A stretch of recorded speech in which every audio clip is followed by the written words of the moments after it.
अस्सलामुअलैकुम। मोहम्मद अज़हर सिद्दीक़ अपने programme political diaries के साथ हाजिर खिदमत है। 1 मार्च 2022 बरोज़ मंगल सुबह ये प्रोग्राम आप देख रहे होंगे।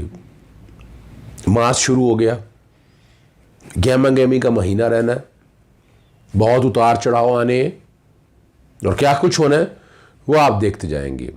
जो रात में आपको बताया कि बड़ी खबर लंदन के हवाले से, उसमें तफसीली प्रोग्राम मैं इरफान हाशमी के साथ करूंगा, लेकिन मुख्तसरन मैं बता देता हूं आपको। डेली मेल डेविड रोज के अगेंस्ट जो केस फाइल किया था शहबाज शरीफ ने डेफेमेशन के कॉन्टेक्स्ट में, उसमें तफसीली डिफेंस फाइल कर दिया डेविड रोज ने और इतनी मेहनत किया 400 सफ़ों के करीब कि किस तरह पैसे बढ़े, क्या कुछ हुआ। और मेरा जानता ख्याल है ये नेशनल क्राइम एजेंसी के पास भी, और जैसे आपको पता है मनी लॉन्ड्रिंग में लंदन में काम शुरू हो चुका हुआ है कॉम्बैट करने के हवाले से, मेरा ख्याल है शरीफ ख़ानदान के लिए आने वाले दिन कोई अच्छे नहीं हैं। खबरें ये भी चलती रही कि डेविड रॉस बैकफुट पे चले गए हैं, को मिल मिला के बात हो गई है, लेकिन जिस तरह डिफेंस फाइल की है उसने, वो 400 के करीब सफ़े हैं, वो डिटेल में डिस्कस करेंगे। और क्रेडिट जाता है, मैं क्रेडिट इसलिए कहता हूँ कि इरफान हाशमी जो लंदन में बैठा है उसने इस खबर को निकाला है, झंझोड़ा है, और उसने अपने प्रोग्राम में काफ़ी चीज़ें जिक्र कर दी, लेकिन कुछ चीज़ें भी रहती हैं जो आपके साथ जिक्र करूँगा मैं। और ये शहबाज शरीफ के लिए बड़ी, उसकी फैमिली के लिए बड़ी डैमेजिंग खबर है। और जो बातें उसने कही हैं, उसने लिंक किया है, पैसे किस तरह बढ़े हैं, वो सारी हैं। अब ये अदालत डिसाइड करेगी कि डेफेमेशन का केस बनता है या नहीं बनता, लेकिन इन डॉक्यूमेंट से लग रहा है कि डेफेमेशन का केस खारिज हो जाएगा शहबाज शरीफ का। कुछ अदालती खबरें बड़ी अहम हैं, वो प्रोग्राम के आखिरी हिस्से में जिक्र करूँगा, लेकिन इस वक्त जो है एक तो खबर आपको बड़ी अहम, सॉरी मुझे शुरू में बताना चाहिए था, chief of the army staff की वज़ीर आज़म इमरान खान से बड़ी तफसीली मुलाकात हुई और आर्क बिशप की भी मुलाकात हुई है। ख़ित्ते में जो हालात हैं इस वक्त, अमेरिका कहाँ स्टैंड कर रहा है, रशिया और यूक्रेन के बाद विज़िट के बाद इंटरनेशनल सिनेरियो में क्या हालात चल रहे हैं, चाइना कहाँ खड़ा है, ये आने वाले दिनों में अब तक सारी चीज़ें आ जाएंगी। लेकिन जो बड़ी खबर है कि एक जो बात चल रही थी कि शायद दोनों एक पेज पे नहीं है, मैं ये नहीं कहता कि एक पेज पे मुकम्मल है, लेकिन वो खबर शायद अब दम तोड़ने लगी है। शाह महमूद कुरैशी साहब जो सिंध में काम कर रहे थे, इस वक्त जलसे जुलूस चल रहे थे, उनको बुलाया गया। क्या गुफ्तगू हुई और अंदर की क्या गुफ्तगू हुई, ये भी आपके सामने मैं बताऊंगा। जी, इमरान खान साहब ने अपनी तकरीर के अंदर वाज़े लाइन ऑफ एक्शन दे दी है। उससे पहले बताता चलूँ कि इमरान खान साहब की चीफ ऑफ द आर्मी साहब से मुलाकात हुई और जहाँ तक उन्होंने रिलीफ अनाउंस किए हैं, वो रिलीफ का मुझे भी अंदाज़ा कल का था, मेरे भी कुछ दोस्तों ने मुझसे शेयर किया था, तो शायद इमरान खान साहब को समझ आ गई है कि आवाम की नब्ज़ पे कैसे हाथ रखना है। उन्होंने पीका लॉ की डिफेंड किया और उन्होंने कहा कि पूरी तरह से इस मामले को लेकर चला जाएगा। और नज़र ये आ रहा है कि वोट फॉर नो कॉन्फिडेंस जो है वो नाकाम होता नज़र आ रहा है और इमरान खान साहब अपना आवाम को शायद कन्विंस करने में आने वाले दिनों में कामयाब होते हुए नज़र आएंगे। और जो नुक्ता नज़र उनका है और जो रिलीफ देना चाहते हैं, अब टाइम आ गया रिलीफ देने का, अगर नहीं करेंगे तो लोकल गवर्नमेंट में बड़े हालात व वाक़यात होंगे, बड़े मसाइल पैदा होंगे। और इमरान खान के आसपास जो लोग पैसे बना रहे हैं, शायद उनकी बारी भी आने वाली है। पंजाब के अंदर जो लूटमार जिन लोगों ने की है, उनके लिए दिन भी बुरे हैं। मौजूदा चीफ सेक्रेटरी जो है वो माफियाज के अगेंस्ट खड़े हुए थे और इनके अगेंस्ट जो है ना, पीएम चीफ सेक्रेटरी पंजाब की बात कर रहा हूँ, और वो जंग लड़ने के लिए तैयार बैठा आदमी। वो इमरान खान का जो विजन है उसको सामने लेकर चल रहा है, लेकिन पंजाब के अंदर जो लोग फ़ायदा उठा रहे थे उनके लिए भी शायद मसाइल पैदा होंगे अब, और क्या क्या रिजल्ट निकलेंगे आपके सामने रखूँगा मैं।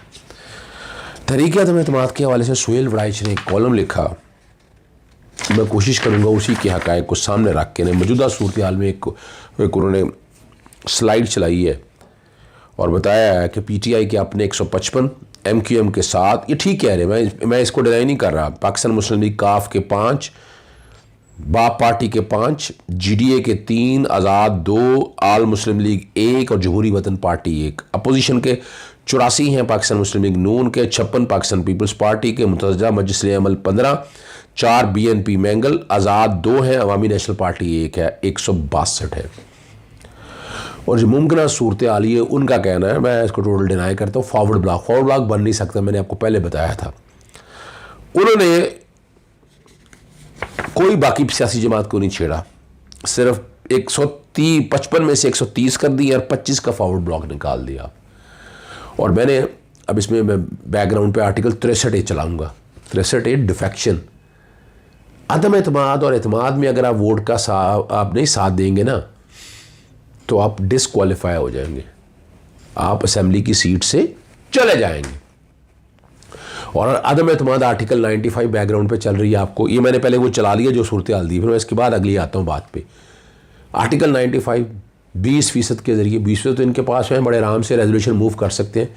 172 लोग इन्होंने मूव करने हैं, 172 वोट इन्होंने शो करने हैं, और वो सारा शो ऑफ हैंड से होगा, सीक्रेट बैलेट से नहीं होना। आज अगर रेजोल्यूशन फाइल की जाती है तो ठीक 3 दिन से लेकर 7 दिनों के अंदर अंदर रेजोल्यूशन फिक्स होनी है। नेशनल असेंबली इस सेशन में नहीं है, पहले नेशनल असेंबली का शायद इजलास बुलाया जाएगा, या एक ही में 2-3 शिकार करते हैं, देखने वाला है आने वाले दिनों में सारी। अब ये रेजोल्यूशन कब मूव करते हैं, मेरा जहाँ तक ख्याल है बिलावल का लॉन्ग मार्च शुरू हो चुका है, उसके बाद ये शायद मूव की जाए। वो पहले प्रेशर डाला जाएगा, प्रेशर डाल के उसके बाद ये गालिबन तहरीक अदम एतमाद का रवायत नहीं डालना चाहते। ये मैं हिस्ट्री भी बयान करूँगा पहले पे क्या हुई और उनके नताइज क्या रहे।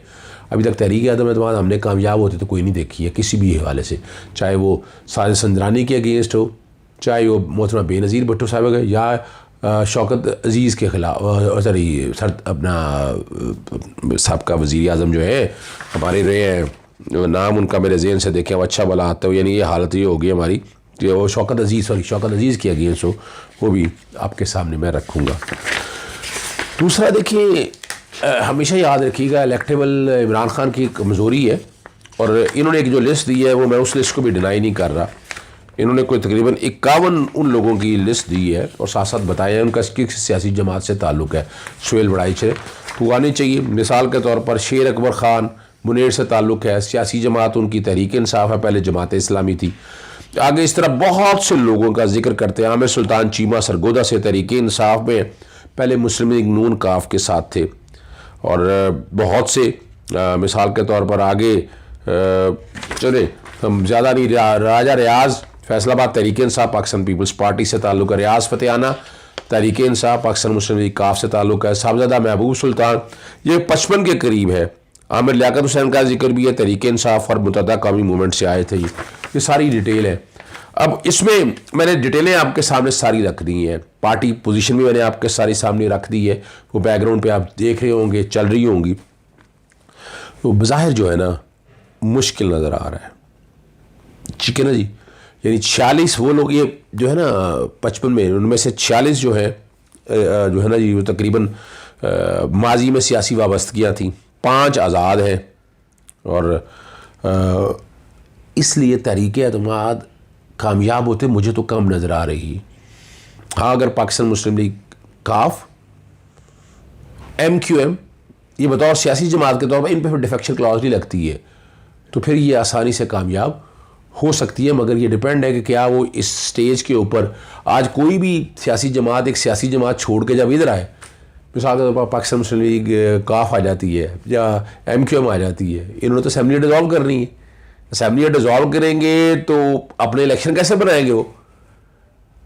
तो कोई भी रिस्क लेने के लिए तैयार नहीं होगा इन सियासी जमातों में से। ये मौजूदा हुकूमत के राह रहेंगे, इन्हें रास्ता रहेगा, कोलिशन का रास्ता रहेगा, इनके इलेक्शन लड़ने के अलावा मौके रहेंगे, हुकूमत पूरा वक्त करेगी, इस दौरान जो इन्होंने काम लेने या सियासी मकासद हासिल करने हैं वो हासिल कर सकेंगे। इसलिए ये ज़रूरी है। थोड़ी सी तारीख आपको बताते चलो, 1988 में पाकिस्तान पीपल्स पार्टी 93 नशिस्तें थीं, और दूसरे नंबर पर इस्लामिक जमहूरियत हाथ था 54 बड़ी सियासी जमात के तौर पर, और 1989 में पीपल्स पार्टी को 10 माह का अरसा गुजरा था और 26 अक्टूबर 1989 को अदम एतमाद की करारदाद में आई। जब नताइज सामने आए तो 12 वोटों से पीपल्स पार्टी की हुकूमत बच गई। और आपको पता है यहाँ पर हॉर्स ट्रेडिंग क्या हुई थी, पैसे क्या ख़रीदे गए थे, छांगा मांगा कि जो सियासत आई आप लोगों के सामने है। फिर 2006 में शौकत अजीज़ के ख़िलाफ़ आई थी, मौलाना फजलुर रहमान ने पेश की थी अपोजिशन लीडर के तौर पर, नाकाम हुई। 136 वोट तहरीक के हक़ में कास्ट हुए, जबकि 201 वोट जो है वो शौकत अजीज़ ले चुके। फिर 1 अगस्त 2019 को अब याद है, सादक संजरानी आसफ ज़ारी बड़ी बातें करते थे और सादक 100 से ज़्यादा हिस्सा लिया। अदम एतमाद के हक़ में 50 वोट पड़े, जबकि मतलूबा तादाद जो है वो 53 आनी थी, वो नहीं हो सके, नाकाम हो गई। फिर डिप्टी चेयरमैन के ख़िलाफ़ भी पेश की तहरीक एतमाद, ठीक है जी। हुकूमती इत्तेहाद में शामिल वज़ीर आला से नाराज़ 54 अरकान ने जमा कराई।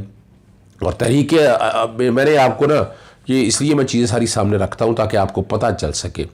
बलूचिस्तान असम्बली में 65 अरकान थे और जो है ना वज़ीर आला जो है जाम कमाल के ख़िलाफ़, और उसमें से आपको पता 23 अरकान है ना मुतअद्दिदा अपोजिशन के साथ थे। फजलुर रहमान के 11, बलूचिस्तान नेशनल पार्टी के 10, पश्तूनख्वा, ये सारों को सामने रखते तो मंजूर करने की 13 अरकान की ज़रूरत थी। जब हालात और वाक़यात देखे तो उसमें जाम कमाल ने इस्तीफ़ा दे दिया। यानी तहरीक अदम एतमाद के कॉन्टेक्स्ट पे बात आपके सामने रख दी। और तहरीक अदम एतमाद पेश करनी है तो मैं आपको पहले भी बता चुका हूँ, आर्टिकल 65 मैंने आपके सामने दोबारा रख दी है।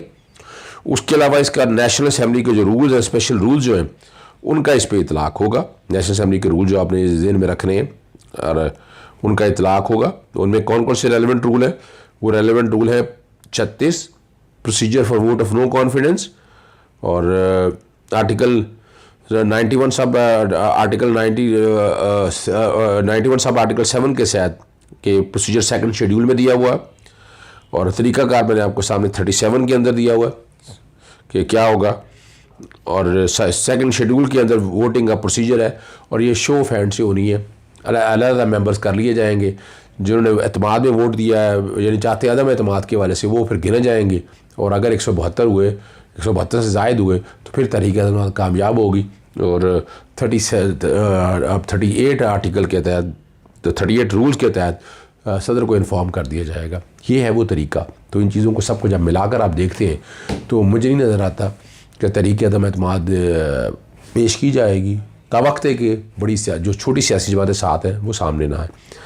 जैसे मैंने कहा था, और लियाकत कायम खानी एहतसाब अदालत में ज़मानत का मामला है, मनसूख हो गई थी ज़मानत, सॉरी। इस्लामाबाद हाई कोर्ट के जस्टिस मुशर्रफ अख्तर क्यारी और जस्टिस समन रिफ़त इम्तियाज़ पर मुश्तमिल डिवीज़न बेंच ने की ख्वाजा हारिस जो है वो पेश हुए और उन्होंने कहा कि 26 नवंबर 2019 से गिरफ़्तार है और 2021 में रेफरेंस फ़ाइल किया गया। 1 साल 5 महीने बाद फ़ाइल किया। और चूँकि इस पर नैब ने कमेंट फ़ाइल नहीं किए थे, इस पर कहा गया कि कमेंट्स फ़ाइल किए जाए। और 161 के बयान पर लियाकत कायम खानी का दस्तखत मौजूद नहीं है। और इस केस में अभी भी इंक्वायरी जारी है।